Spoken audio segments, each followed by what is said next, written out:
Good morning, students. Today we start first chapter, motion along a plane curve. First article है इसमें velocity along a plane curve कि अगर हमें किसी भी प्लेन कर्व के along वेलोसिटी फाइंड आउट करनी है तो क्या करना है हमें। देखो इसमें डायग्राम फिगर शो की हुई है। क्या कह रहा है वो, the velocity of a particle moving along a curve is the rate of change of its displacement with respect to time. ये तो डेफिनेशन दी इसने वेलोसिटी की, velocity of a particle moving along this curve. यहाँ इस figure में x axis show की हुई है OX लाइन से। कर्व जो है वो आपका दिखा रखा है CPQ, this is a curve. P is any point in the plane, और यहाँ O को इस P से ज्वाइन करती हुई जो लाइन है, this is called radius vector R। if point P shifts to point Q after some displacement, point P जो है वो Q पे शिफ्ट हो जाता है, तो रेडियस वेक्टर आपका बन गया R प्लस डेल्टा R। ठीक है, तो वो क्या कह रहे हैं, consider a point moving along a curve C। एक पॉइंट हमने कंसिडर करना है जो कर्व C के अलोंग मूव कर रहा है। ये C जो है वो हमारा एक कर्व है। तो let P and Q be its positions at times t and t plus delta t respectively with respect to O as origin of the vectors। एक पार्टिकल कंसिडर किया जो ये जो कर्व दिखा रखा है, इस कर्व के अलोंग मूव कर रहा है। P और Q उस पार्टिकल की दो पोजीशन है। P पोजीशन जो है वो टाइम t पर है, और Q जो पोजीशन है वो time t plus delta t time पर उसकी पोजीशन है। तो OP जो ये वेक्टर है इसको हम रेडियस वेक्टर R से डिनोट कर रहे हैं, और OQ को R plus delta R। Delta R means change in displacement, small change जो है आपका, वो आपका OQ। तो यहां से अगर हम PQ निकालें तो आपने ये वेक्टर में पढ़ा हुआ है, PQ को हम कैसे लिखते हैं, OQ minus OP। OQ minus means R plus delta R minus R, क्या बन गया आपका ये delta R। Thus the displacement in time delta t is delta r। t time पर पॉइंट जो है p पॉइंट पर है, जिस रेडियस वेक्टर r से शो किया हुआ है, और after some time delta t particle at point p reaches at point q, जिसको हमने radius vector r plus delta r से रिप्रेजेंट किया है। और वो कितने टाइम के बाद उस पॉइंट q पर पहुंचा, डेल्टा t टाइम के बाद। तो जो डिस्प्लेसमेंट हुई है डेल्टा t टाइम में वो कितनी हुई है, डेल्टा r हुई है। Suppose v and v plus delta v are velocities of the particle at p and q respectively। क्या एज्यूम किया कि जो v वेलोसिटी है पार्टिकल की पॉइंट p पे, और q पॉइंट पे वेलोसिटी वेक्टर क्या है आपका, v प्लस डेल्टा v है। Then velocity at point p is given by, तो p पॉइंट पे जो वेलोसिटी है, वेलोसिटी क्या होती है आपकी, rate of change of displacement.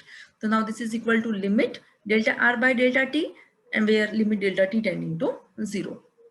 अब ये v वेलोसिटी ये कब एग्जिस्ट करेगी, जब ये लिमिट एग्जिस्ट करेगी। तभी लिखा है provided this limit exist, and if this limit exist then this limiting value is denoted by dr by dt, means velocity vector v is equal to rate of change of displacement।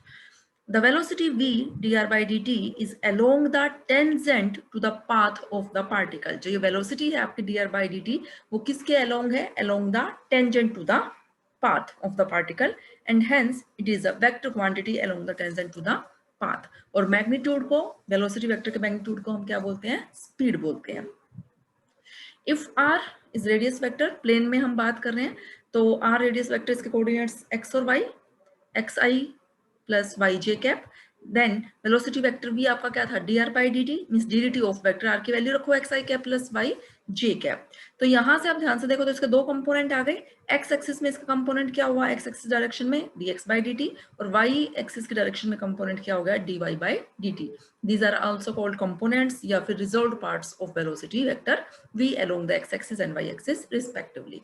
Now speed of the particle at point p, speed means magnitude of velocity vector v, this is equal to magnitude कैसे निकालते हो, under root dx by dt whole square plus dy by dt whole square।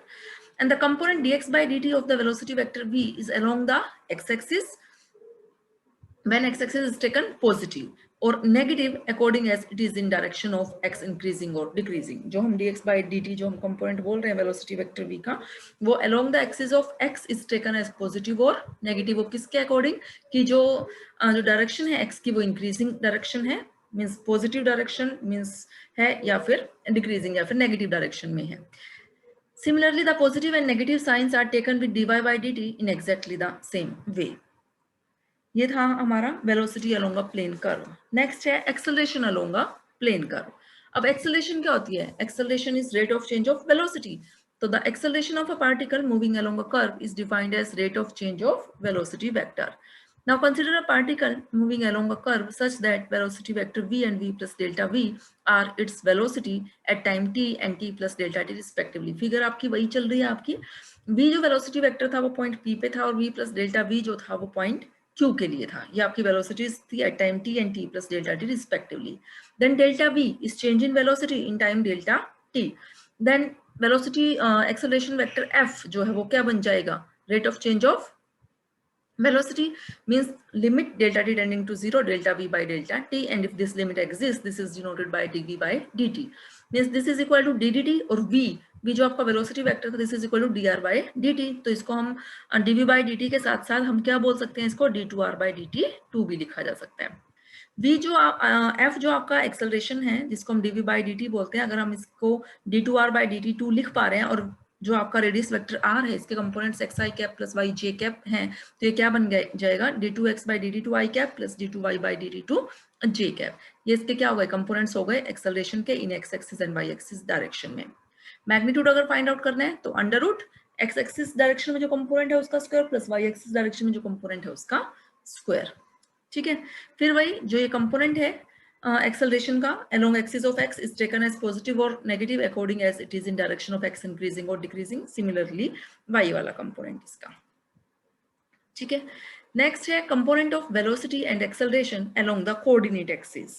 अगर हमें velocity और acceleration भी components coordinate axis के along find out करने हैं तो देखो components of velocity, ये फिगर वैसे ही है, जस्ट थोड़ी सी कर्व को रोटेट करके दिखाया हुआ है ताकि इसमें हम दिखा सकें एक्सप्लिसिटली एक्स एक्सिस और वाई एक्सिस डायरेक्शन में चेंज कितना है.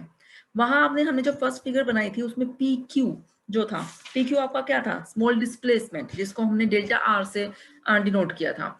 तो उस डेल्टा आर डिस्प्लेसमेंट के अगर हम कंपोनेंट्स देखें एक्स एक्सिस और वाई एक्सिस डायरेक्शन में, जैसे R radius vector R O P आपका, तो उसके कंपोनेंट्स एक्स और वाई थे ना, एक्स एक्सिस डायरेक्शन में उसका कंपोनेंट एक्स और वाई में वाई. ऐसे जो डेल्टा आर है mean small change in displacement है, तो उसके अगर हम कंपोनेंट्स देखें एक्स एक्सिस और वाई एक्सिस डायरेक्शन में तो क्या बनेंगे, delta X and delta Y. वही कंपोनेंट्स यहाँ जो है वो आपको शो करके दिखा रखे हैं. ठीक है, क्योंकि ये जो हम बात कर रहे हैं यहाँ अलोंग कोऑर्डिनेट एक्सिस के अलोंग बात कर रहे हैं, तो पहले हम कंपोनेंट ऑफ वेलोसिटी के बारे में बात करते हैं. Let the particle be moving along the curve A B and let its position at time T, T time पे पॉइंट जो है पार्टिकल जो है वो पॉइंट पी पे है, और after some time delta T particle reaches at point Q. अगर हम पी पॉइंट पे बात करें तो पी पॉइंट पे इसके कोऑर्डिनेट्स क्या हैं, एक्स वाई, और क्यू पॉइंट पे अब कोऑर्डिनेट्स क्या बन जाएंगे, X plus delta X and Y plus delta Y, क्योंकि चेंज हुआ ना. जैसे पी से पी पे जब हम थे तो ओपी रेडियस वेक्टर आर था, और ओ क्यू पे जब हम पहुंचे तो वो बन गया था R plus delta R, mean जो पी क्यू था वो डेल्टा आर था. तो अब यहाँ उसी के तो कंपोनेंट्स हैं डेल्टा एक्स और डेल्टा वाई. ठीक है, the displacement along x axis के अलोंग डिस्प्लेसमेंट डेल्टा एक्स और वाई एक्सिस के अलोंग डिस्प्लेसमेंट हमारी डेल्टा वाई है. Now resolve parts of velocity along x axis क्या बनेगा, वेलोसिटी होती क्या, rate of change of displacement, लेकिन हम किसके बारे में बात कर रहे हैं, अलोंग एक्स एक्सिस. तो यहाँ पे डेफिनेशन में भी क्या आ जाएगा, displacement parallel to X axis in time delta T divided by delta T. Limit तो है ही, तो limit delta T tending to 0, और इसको हम क्या लिख सकते हैं, delta X by delta T means D X by D T. Similarly result components of velocity parallel to Y axis, तो क्या आ जाएगा, D Y by dt. These are components of velocity in x axis and y axis direction में आ गए. और dx by dt जो है उसको हम x डॉट से और dy by dt को हम y डॉट से भी रिप्रेजेंट करते हैं. Means dot represent derivative with respect to time t. Next है resultant velocity. The resultant velocity v is given by क्या है, v is equal to under root dx by dt whole square plus dy by dt whole square. ठीक है, next देखो क्या कह रहा है ये, if theta be the angle which the direction of motion makes with x axis. Theta क्या है, अब जो हमें डायरेक्शन ऑफ मोशन ली थी वो कौन सी ली थी, अलोंग द टेंजेंट ली थी हमने, है ना. और थीटा क्या बता रहा है, थीटा इज द एंगल जो डायरेक्शन ऑफ मोशन जो है मींस जो टेंजेंट वाली जो डायरेक्शन है वो किसके साथ बना रही है, एक्स एक्सिस के साथ बना रही है. तो cos v cos theta is equal to v cos theta क्या बनेगा आपका यहाँ dx बाय dt, और v sin थीटा क्या हो जाएगा dy बाय dt. तो यहाँ से tan थीटा आप डिवाइड करके निकाल सकते हो, डिवाइडिंग इक्वेशन 3/2. तो tan थीटा आपका यहाँ से क्या आ जाएगा, dy by dt upon dx by dt means dy by dx means this is equal to tan psi. और ये क्या रिप्रेजेंट कर रहा है, this is the slope of the tangent to the curve along which p moves. ठीक है, इसे जो डायरेक्शन ऑफ मोशन है वो कौन सी डायरेक्शन है, this is same as the direction of tangent to the path. Next components of acceleration बिल्कुल सेम, u और v हमने क्या मान लिया था, हमने रिजॉल्व पार्ट्स लिखे थे ना, वेलोसिटी के along x axis dx by dt लिखा था और y एक्सिस के अलोंग dy by dt लिखा था, तो उनको हमने अब u और v से रिप्रेजेंट कर दिया। u जो है वो component of velocity in x axis direction और v जो है वो y एक्सिस डायरेक्शन में है। तो अगर हमें एक्सेलरेशन के भी कंपोनेंट्स निकालने हैं इन एक्सिस कोऑर्डिनेट एक्सिस में, मींस एक्स एक्सिस और वाई एक्सिस के डायरेक्शन में, तो क्या बन जाएगा, हमने जो एक्सेलरेशन एफ था उसको हमने क्या लिखा था, d2r by dt2 ना, तो क्या बन जाएगा एक्स एक्सिस डायरेक्शन में d2x by dt2 और y एक्सिस डायरेक्शन में क्या बन जाएगा d2y by dt2, मींस या फिर हम बोल सकते हैं x double dot and y double dot, और रिजल्टेंट एक्सेलरेशन मींस मैग्नीट्यूड अगर आपको निकालनी है तो अंडर रूट फर्स्ट कंपोनेंट का square means x axis direction में जो कंपोनेंट है उसका स्क्वायर प्लस y एक्सिस जो डायरेक्शन में जो कंपोनेंट है उसका स्क्वायर। ओके स्टूडेंट्स, बाकी हम नेक्स्ट लेक्चर में डिस्कस करेंगे।